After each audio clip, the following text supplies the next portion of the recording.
Tere kõigile! Täna lahendame koos 2018. aasta matemaatika lõpueksami ülesande number 7. Siin ülesandes on koos siis nii tasandiliste kujundite ülesanne kui ka protsent ülesanne ja ka andmete leidmise ülesanne tekstist. Sellise suure ülesande lahendamiseks peavad sul olema väga selged eelteadmised. Esiteks siis siin ülesandes kõige tähtsam on funktsionaalne lugemisoskus. Et sa saad aru, mis siin ülesandes üldse on antud, millest räägitakse ja kuidas see joonis ja andmed on omavahel seotud. Siis siin ülesandes tuleb ka ühikuid teisendada. Ma panen ühikute teisendamise video siia üles, et kui sa tahad seda harjutada või õppida, saad sa seda selle minu eelmise videoga teha. Siis sa pead oskama protsentarvutust teha, pead oskama tehteid ratsionaalarvudega ja teadma siis tasandiliste kujundite omadusi ja valemeid. Siin on tegemist siis sa pildi pealt näed ka ristkülikuga ja ruuduga. Kui sul on tunne, et mõnda nendest eelteadmistest pead sa veel harjutama, siis palun võtta aega ja tegele sellega, sest siis on sul ka tegelikult selliste suurte komplekssete ülesannete lahendamine lihtsam. Alustame ülesande lahendust siis teksti lugemisega. Nii, siin räägitakse siis remondist, et duširuumi põrand, mis on siis ristkülik, on vaja katta keraamiliste plaatidega ja põrandaliistud on vaja uued panna ja siin on antud siis selle duširuumi põranda mõõtmed. Mina soovitan kohe siis panna juurde ka tähistused, kuna see on ristkülik, külgedega A ja B ja kirjutada kõrvale siis kohe tekstist välja need andmed ka, et 21 detsimeetrit ja 32 detsimeetrit. Siis räägitakse eraldi dušinurgast, see on ruudukujuline, ma jälle lisaksin siia kohe tähistused juurde, näiteks siis C ja selle külje pikkus on 1200 millimeetrit. No nii, nüüd ma näen, et siin on erinevad ühikud, nii et ennem kui ma edasi loen, ma korraks vaatan üle, et mis ühikutest siin veel räägitakse. Millimeetrid, detsimeetrid. Nii, mulle tundub, et mulle mõttekam siin teha detsimeetriteks kõik ühikud. Et kui ma kirjutan välja selle C, et see on 1200 millimeetrit, siis ma teisendan kohe selle detsimeetriteks ka. Nii, dušinurga vastaseinas asub uks. Ukse juurde ma paneksin siis tähistuse ka ja kirjutan siis selle samamoodi siia andmena välja ja teisendan detsimeetriteks.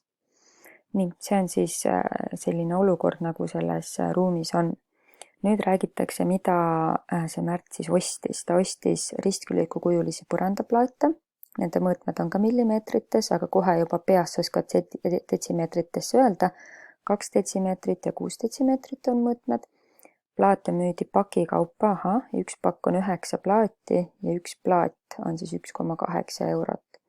Ja dušinurga alla plaate ei panda, võt selle osa peab siis sellest põrandast nii-öelda maha lahutama.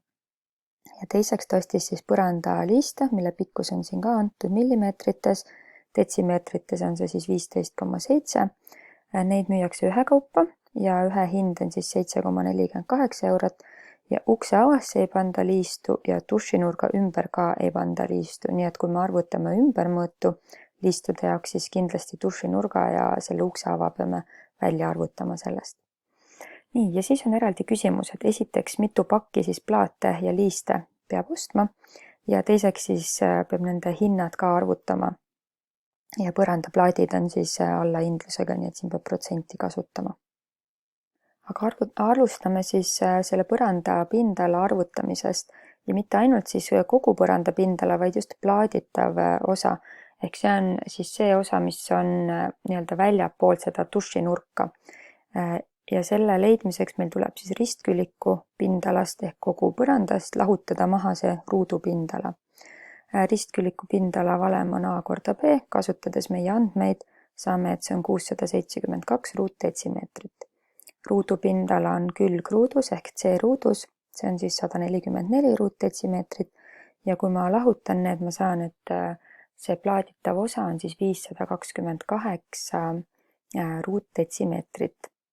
Nüüd liistude jaoks läheb meil vaja siis selle ümbermõõdu arvutamist.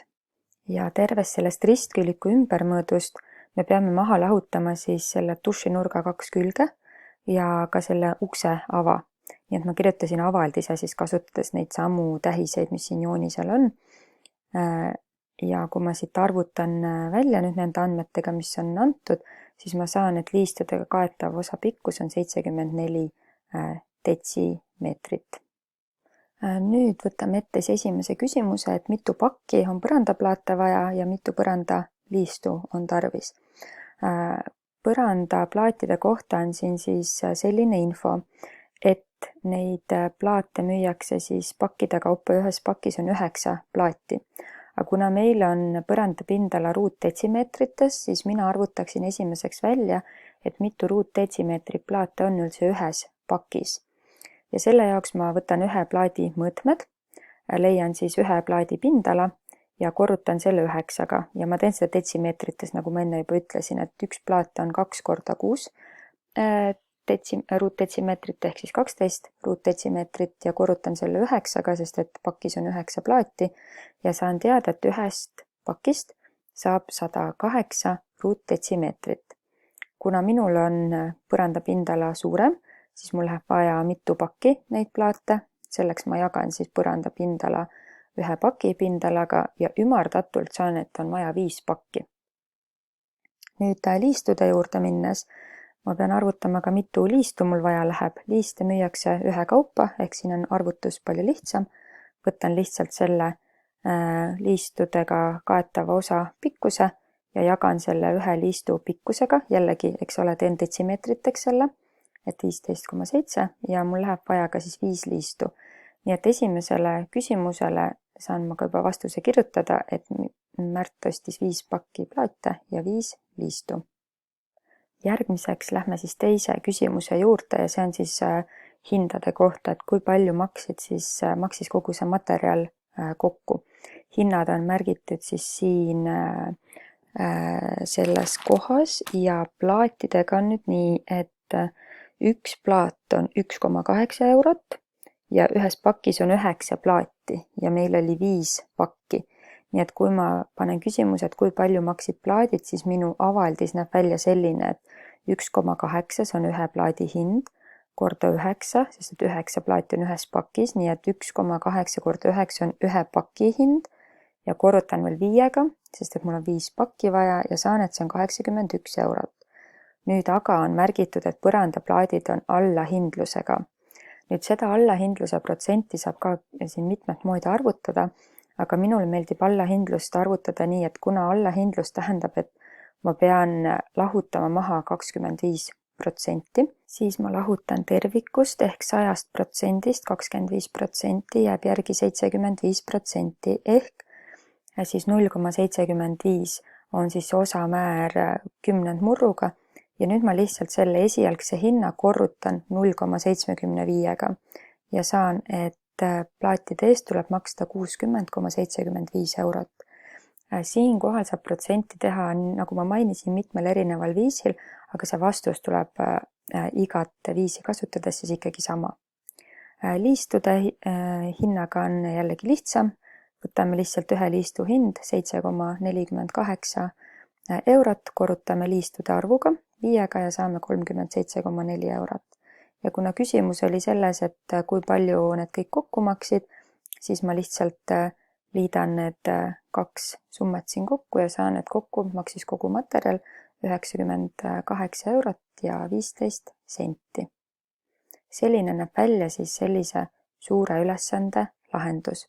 Järgmiseks vaatame, mismoodi eksamil selle ülesande eest punkte jaotatakse. Terve ülesande eest on võimalik saada 10 punkti, millest esimene punkt tuleb siis igasuguste teisendamiste eest kogu ülesande vältel. Mina valisin siis teha millimeetrid detsimeetriteks, kui sa valid midagi muud, siis see sobib ka täiesti hästi, peaasi, et sa teisendad õigesti. Järgmiseks saad sa punkti siis plaaditava osa pindala arvutamise eest, mis on tegelikult päris mahukas arvutusega 1 punkt. Järgmine punkt on siis, kui sa suudad leida plaatide arvu ja pakkide arvu, siis sa saad punkti selle liistudega kaetava osa pikkuse eest ja 1 punkti siis liistude arvu arvutamise eest. Edasi punktid hindade eest. Kõigepealt see, et sa suudad leida pakkide hinna kokku, siis 1 punkt on siin protsent arvutuse eest, siis on punkt liistude hinna eest ja viimane ehk 10. punkt on siis selle kogu maksumuse hinna õige arvutamise eest. Kui sulle sellised mitmeosalised ülesanded valmistavad raskusi, siis palun võtta aega, et eelteadmised endale selgeks teha. Mida paremini sa kõiki neid eelteadmisi oskad, seda paremini tuleb sul ka selliste suurte eksamiülesannete lahendamine välja.